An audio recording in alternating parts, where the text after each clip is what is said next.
Hey, welcome back, everybody. I am super excited to be here today with Arno De Caigny, and we're taking a look at his paper titled "Is Similarity in Advertising a Double-Edged Sword? The Role of AI-Generated Faces?" And this is also co-authored with Gudrun Roose. So thank you so much, Arno, for being on the podcast today. It's my pleasure. So thank you for the invitation. It's, I think, a great opportunity for us to also discuss about our paper. So thank you for organizing this. And yeah, very happy to be here. So also greetings from France. So it's kind of good weather here. So we are in summer. So happy to also join you in this podcast. Can't argue with that, definitely. So to start us off, because this recently just came out, it's in the June 2026 article issue of JAR. People may not have had a chance to take a look at the article yet. So to start us off, could you tell us, what is it that you're investigating in the article, and then how do you go through and take a look at that as well? Yeah, so you already discussed our title. So is similarity in advertising a double-edged sword? So we in this paper we basically explored the role of these AI generated faces. So yeah, I think in this paper, yeah, we basically started with some research that we have read and some new technological innovations that came up. So new technological innovations they allow with Gen AI to create like a whole bunch of hyper-personalized advertising. And from previous research, we basically know that yes, similarity in a sense is a good thing. So the more similar that you are to people, the more similar that the faces, so also the facial the faces of people, the more similar they are. Actually, the better the effect is, the stronger that the effect is. So people, for example, like people more in general if people's face resembles your own face. So of course, with these new technologies in Gen AI, yeah, it made us wonder like similarity, okay, is a good thing, but with Gen AI, you can actually hyper personalize things and it can Right. become very, very personal and might even become intrusive. So we wondered, yeah, actually, might more similarity, might it be always a good thing, or can we, at a certain point, can we actually also see some negative effects? So this made us to hypothesize that actually, yeah, more similarity, it will not always lead to beneficial effects for advertising, but it might also become too intrusive and also get some negative effects. So of course, then we started to wonder, yeah, how can we investigate this? First thing that we wanted to do is, yeah, we wanted to focus on this facial similarity. So the similarity between a person in an advertisement versus a person that is seeing the ad. So first thing that we wanted to do is, yeah, how can we calculate this similarity? So it might look like a Hmm. trivial task. So what one can do is you can just ask like human annotators to ask, yeah, are these two persons, are these similar to one another? But we also wanted to make something that is also of relevance to practitioners.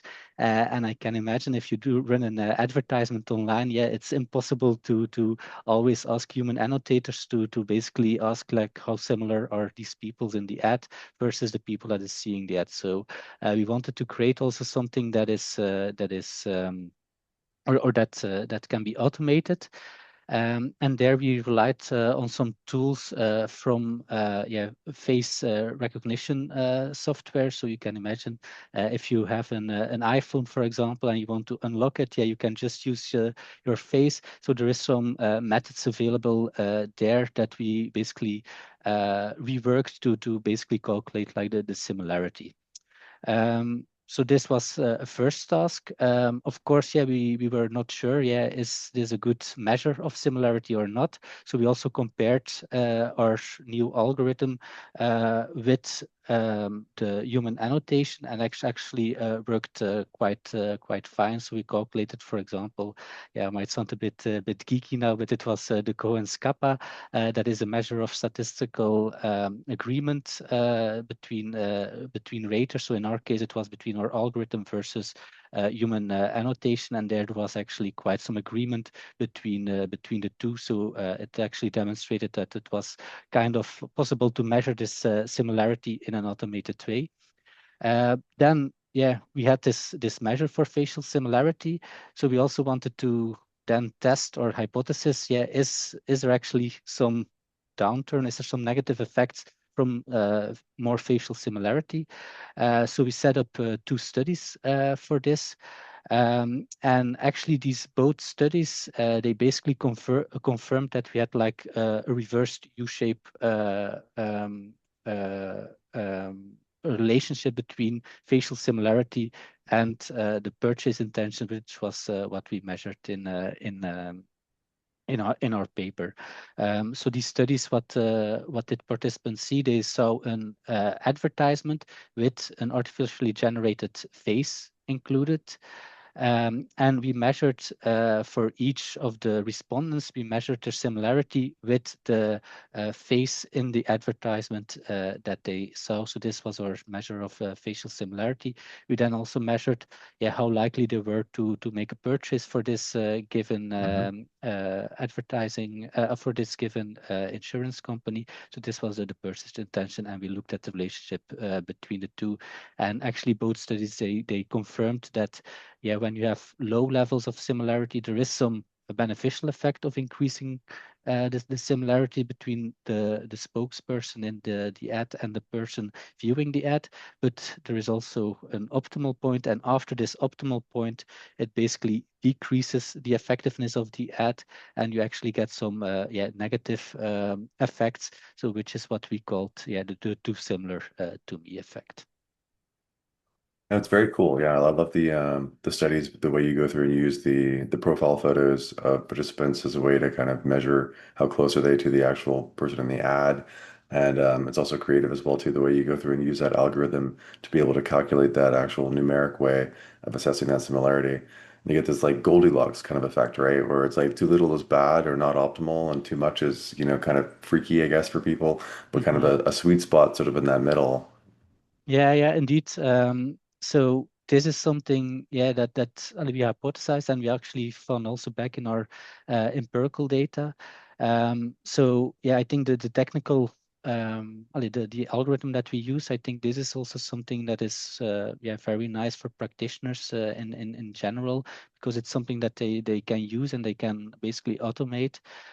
So we describe it quite well in our paper. It relies on open source software, so it's basically open for anybody to use.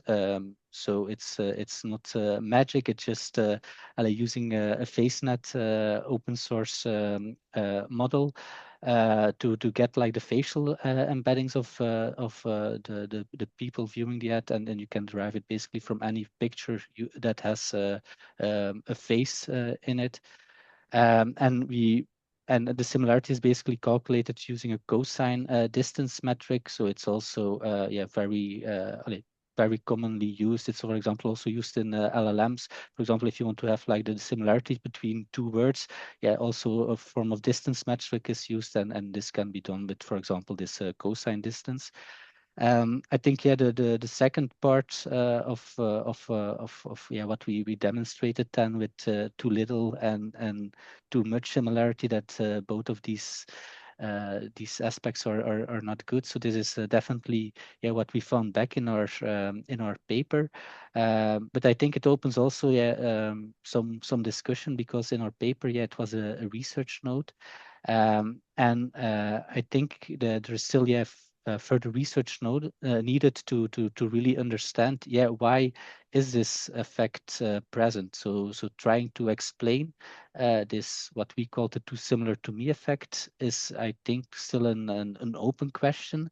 We had some hypothesis there. We well, I linked it to some literature, for example, with the uncanny valley, that might explain why you see this effect. So there might be some effects of the eeriness, but it's still not really empirically proven why this, or theoretically proven why we see this effect.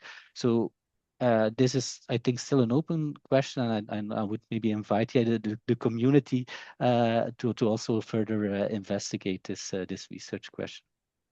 Yeah, it's interesting because it reminds me of like Target. I think it was about 10 years ago when they had the coupons that were too personalized and people were turned off by that. There was that famous case of a woman and her father found out that she was pregnant because of the coupons that came in the mail, right?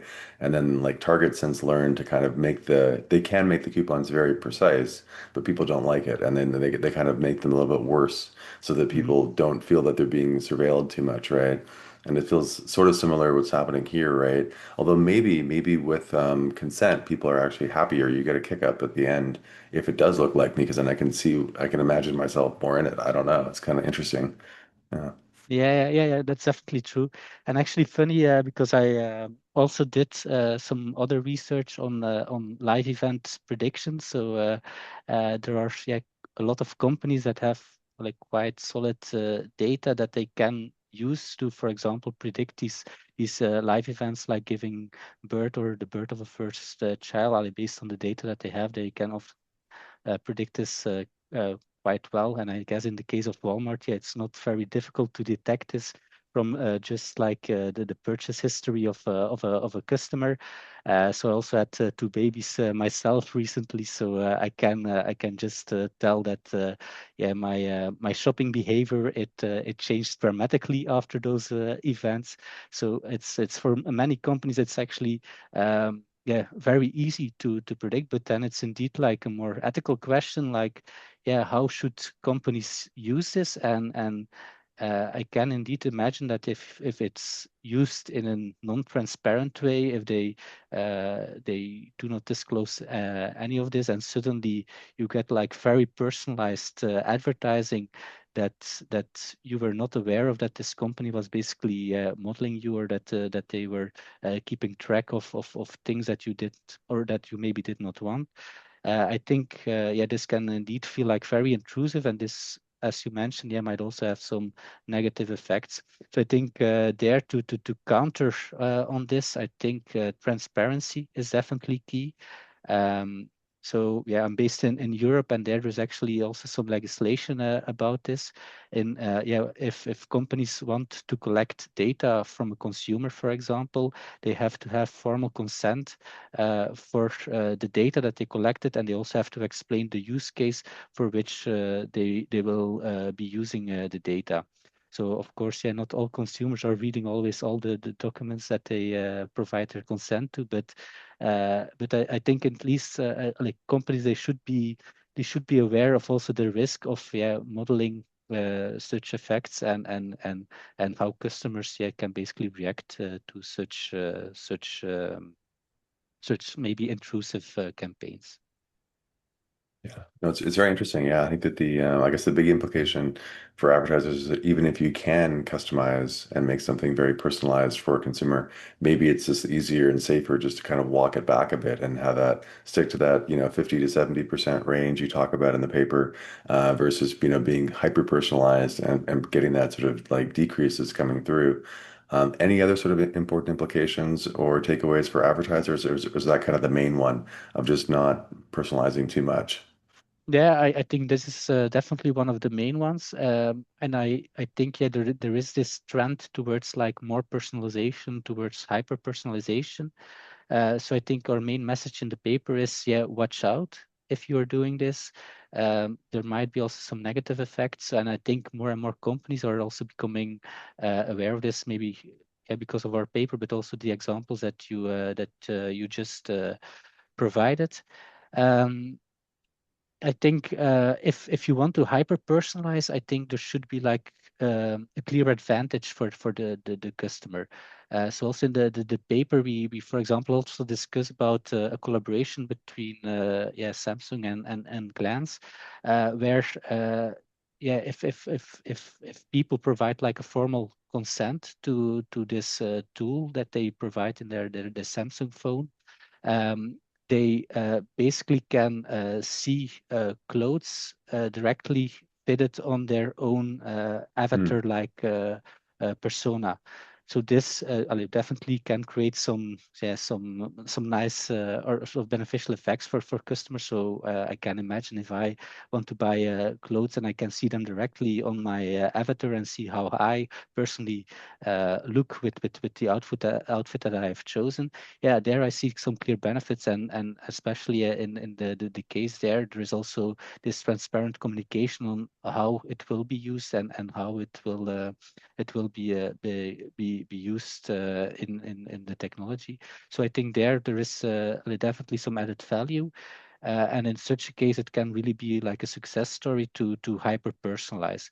But in general, if you just have advertisements that pop up and that you surprise people with those type of advertisements, I think you should definitely watch out um, and especially if you are in an industry where you have like very sensitive type of information. So, for example, financial services, if you are talking about income and so on, this might be something sensitive to people. So there, even more hyper personalized advertisement might even be more or might create even more negative effects.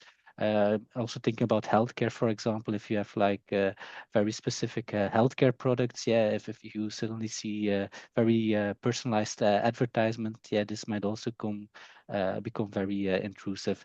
In other industries, this might be less of a problem, and consumers might even find it funny or might like it. But I think the key message is really be transparent, watch out with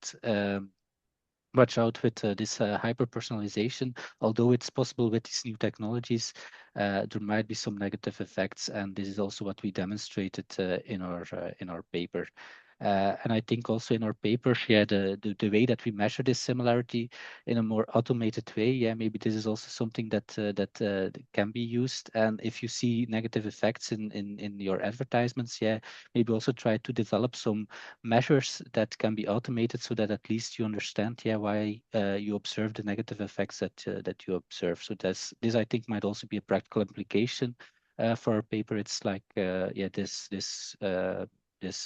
use of like an automated measure for something that might be not obvious from a campaign, but that might potentially cause negative effects. Yeah, no, very true. And I think especially as we move more and more toward this potential to see this, world where they call, an N of one, right? That everybody can get an individual potential ad, right? It's kind of interesting to think about how this could get used. And, you're right, using the similarity is maybe something that they calibrate and maybe even A/B test for. You could imagine platforms or advertisers, playing with exactly how much is kind of that sweet spot for different audiences. Mm-hmm. So very cool and very important work Yeah, you're and doing. I Yeah. just want to jump in onto that, but because if you just rely on A/B testing and maybe a black box algorithm, maybe the similarity it might come into your campaigns, but maybe you did not really notice it. So maybe if you have like, especially now with Gen AI, you can create like the creation of advertisements. Becoming very cheap to create like millions of different versions of your ads.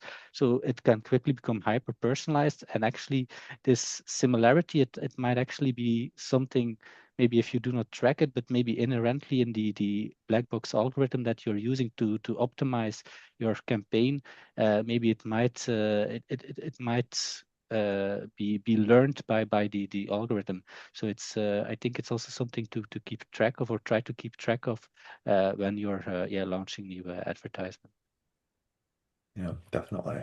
So I want to go like a little bit more broad and sort of ask about where the inspiration for this article came from. Was it that you saw an ad that was very personalized, or you had something that you came across that kind of sparked this idea, or? Yeah, it was not an ad directly. It was actually because of a few years ago. We were still in COVID times, and there were some deep fakes actually that popped up and that created some buzz.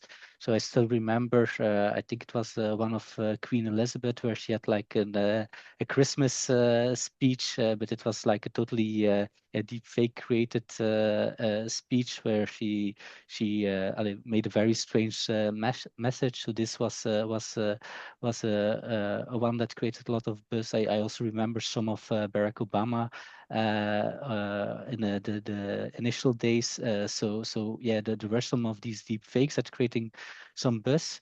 And I was actually wondering, like, yeah, this is very cool technology. It offers a lot of potential. That is, back in the days when we started this project, it was not really used a lot yet, but I saw great potential also in the advertising industry. So this is why I wanted to play a bit around with it. I started. I'm a more a technical guy, so I also tried to dive in a bit into creating some of the fakes and trying to blend them into advertisements. So this is something that I liked, and I saw some potential there. And I thought, yeah, this is maybe something that we will see in the future also in advertising. And I think we are seeing it more and more. Now especially with Gen AI, that more of these artificially generated people are becoming present in advertising. You also see it for influencers. But the initial idea, it actually came from these deep fakes that were created. So it was actually real persons that they created like a fake version of. So these deep fakes that inspired us, and that we saw like the potential for advertising. And then we also read some great articles. I think you also wrote a good article on this and the potential impact of deep fakes and generated and artificially generated images in advertising. So I think this was for us the inspiration, I think it's one of the technologies that will have like that will be one of the biggest innovations also in advertising in general, because like the possibilities are basically endless. So the creation of creating new images, creating new advertisements is becoming cheaper and cheaper, and this basically turns around the entire industry. So I think it's just a technology that we foresaw had like a lot of potential in the advertising industry, and I think many of the practitioners today will agree with that statement. Yeah, I mean, it's definitely very cool technology, and it'll be interesting to see where it goes. So, yeah, I always like to ask as well too about challenges that came up during the process. I think this is something we don't talk about enough in the field. So I'm curious, did you have any challenges with your going through and creating your article, or was it a pretty smooth sort of sail? Yeah, I would want to claim that we had no issues at all, but of course, this is not true. And if there are researchers listening, they will very much agree that the nicest part of a research project is coming up with the idea and seeing this new technology and coming up with like a new idea for a research project. So this is the cool part, and this is what gives us a lot of motivation. But of course, during the development of our paper and our research project, we had a lot of challenges. I will maybe focus on two. One is the data collection. For our similarity calculation, we basically rely on pictures. So we had to have formal consent from our participants to give us a picture or give us access to their social media. Um, in our case, we used the social media profile picture. So we had to have formal consent from all the participants participating to our study. So this has to go to an ethical review board before we could actually do all of this research projects. But that was okay. But one of the challenges there is that as researchers, we can rely on respondents, and we often use like tools like MTurk or like Mm, Prolific to collect our data. In this case, this was not possible because it would violate their their their use the good use of their tool, because we would collect like personal identifiable information of respondents. Mm. So this is of Yeah, course they don't allow something that, that, right? On those platforms, yeah. yeah, those platforms do not want this, so we could not rely on Prolific or MTurk for our data collection. So that's also why we relied on student samples in this study. So the data collection, just because of that we required profile picture, which is personal identifiable information. This was a big challenge, of course. Yeah, also in the way that we handled this data, it had to be stored very securely. We had to have the consent. Of course, yeah, we did not use the profile picture as such. We just used it to create like the embeddings, and we just used the numerical representations. But still, yeah, this caused a lot of challenges for this research project.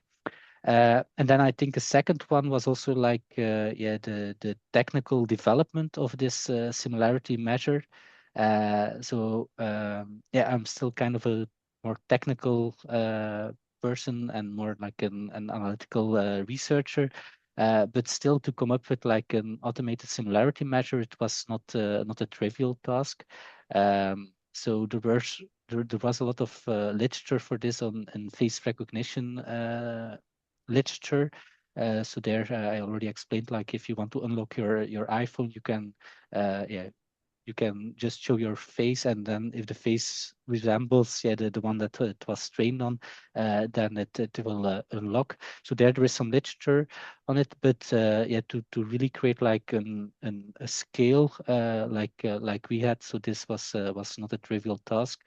Um, so what we basically had to do, we had to have an algorithm that basically first detected faces in a picture. We had to Hmm. then find the position of that face. We then had to transform this face using our FaceNet pre-trained model into an embedding, and then from these embeddings we could then basically calculate this similarity.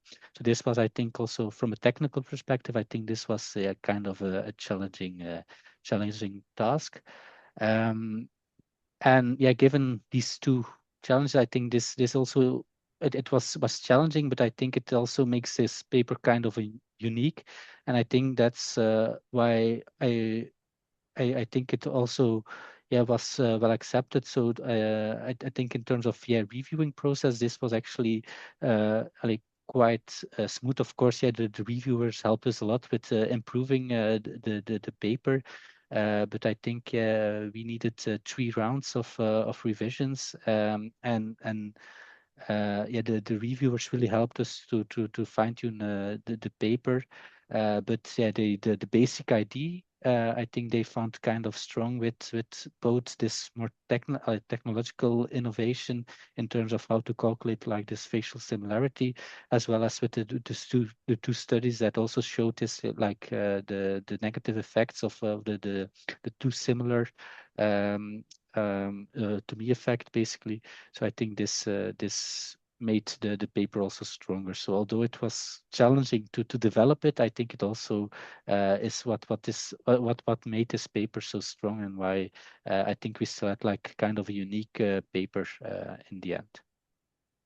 Yeah, no, it's very cool. Yeah, I'm glad to hear about that as well too, and that you overcame those challenges as well. Um, as we round out, I want to ask about future research, and I think this is a paper. There's a lot of potential implications and uses of this, and the method you come up with. So I'm curious to hear what do you think are some of the most essential or most important research ideas to tackle next. Yeah, I think definitely it opens a lot of doors for future research. I think we touched already one avenue for future research. So the too similar to me effect, we saw that there is some negative effects, but yeah, we did not really explain why we saw these negative effects. So I think yeah, investigating more in explaining and understanding why there is this too similar to me effect. I think this is definitely an area for future research. So it might test some more psychological mechanisms. It might test whether it's perceived, yeah, too scary. It might be perceived too intrusive. So really understanding, yeah, why we see these negative effects of becoming too similar. This might be something interesting. I think it could also, as a second research area, it could also uh, test it in different contexts. So we focused in our study on on two studies that are basically situated in the insurance advertising. Mhm. So we did not test other industries or not other ways or not other advertisements. So also think there more in a more general way whether this effect also holds in different contexts. I think yeah the main effect, I think it will be present in many industries and other contexts, but we also try to identify in our paper like the optimal point, which was around 57 percent of similarity. So maybe this point, it might actually differ in different contexts. So we also had like a student sample. So you might also want to maybe investigate in other populations whether we also see these similar effects. Um, I think also, yeah, what could be interesting is, yeah, we focused on similarity as like a very broad metric, so it's just facial similarity. But I think future research could also dive into, yeah, more specifically, what is it? What type of similarity is now the most important? Is it like yeah, some demographical information? Is it like gender? Is it like facial characteristics, like yeah, the shape of your face? Is it more like yeah, the nose? Is it the eyes? Is it some specific aspect of similarity that is more important than another aspect? And I also think there that there's still yeah, a lot of research needed. And this could actually also be very important like from a practical perspective. So, for example, if we just notice like that, if you just have like very similar eyes in a spokesperson in the advertisement, and this might already have like a very positive effect. Yeah, maybe you don't need to create like an a face that is entirely similar to the spokesperson, but maybe if you can just yeah, manipulate or make the eyes, for example, more similar, maybe you will already see the beneficial effects, and maybe there you can actually hyper personalize, and it might not become too intrusive because you only changed like one dimension of the face and not the entire face. So maybe there is also like some more subtle ways for advertisers to basically try to make their advertisements more effective. And then I think, yeah, finally, I think also in terms of yeah ethical considerations, I think yeah these new tools, yeah, they offer a lot of possibilities. But I think in general, as a community, both practitioners and researchers, I think we still have to better understand on how we can make good use of these tools, also in an ethical way, that it does not become too intrusive for consumers. And I think yeah, there are also still some open research questions that yeah, need some further consideration from the community. So I think yeah, these would be the most important ones. I'm not sure whether you see any other yeah, future research areas, Colin. Yeah, I think the category one to me is definitely like interesting because like I could imagine, and I've heard this from like students discussing it as well, that like for cosmetics, skin similarity would be the most important one, or skin tone, right? Yeah, I've Hmm. heard them discussing for projects and stuff, if it's not the right shade, if they have darker skin or lighter skin, it may not be a good fit. I wonder for like clothing and stuff, like maybe is it the build? Right, like Hmm. how thin or how heavy somebody is, or how muscular, things like that. Or for me, I'm quite tall, so it's like how tall is somebody, right? Because it's like it's a very different sort of look, for clothes and things like that. So it's interesting as well too, because it makes me think about. I think there was an article 2 years or so ago in JAR, and it was looking at elderly consumers. And it was saying that, like in many cases, young consumers are actually not turned off by having older consumers in ads, because in some Mhm. categories it's relatively easy to just kind of imagine yourself being the participant, right? So I think it's interesting of, maybe sort of trying to understand when does it not matter and when is it more important, right? To kind of have that similarity, and when does that curve get, steeper, or when is it relatively flat, right? It's kind of interesting. Yeah, yeah, indeed. And as you mentioned, yeah, I think it will also be very industry specific. And I think, yeah, there is still a lot of research needed. I think in the past there was already a lot on just the demographics. But I think with new technologies, we can actually go much deeper, and we can actually investigate like really fine-grained aspects of similarity.